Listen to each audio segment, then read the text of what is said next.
typical story about a girl, only this one was different. She was of course beautiful, but also smart, or so she thought. Let's call her Jane for argument's sake. A petite girl with amazing olive skin tone and crazy colored hair.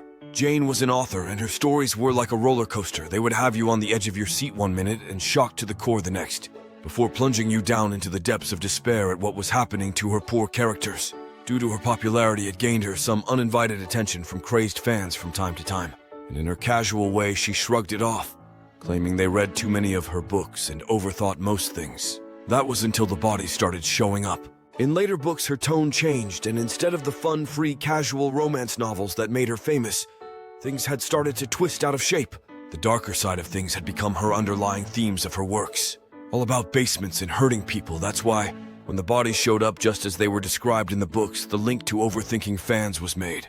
None of us would have made the connection that it was really her doing all of this. Jane, the simple book nerd girl, was actually writing about the things she was doing to people, caging them up like animals, making them do tasks for her and punish those who failed to follow her commands. The only man who was on her trail from the beginning was a brave guy called Agent Smith.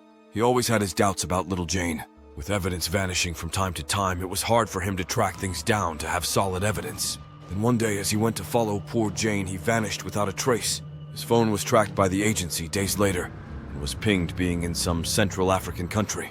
She must have sold his phone off after she took him. How do I know she took him? Well, the answer to that is, we found traces of his DNA in the basement when we found it.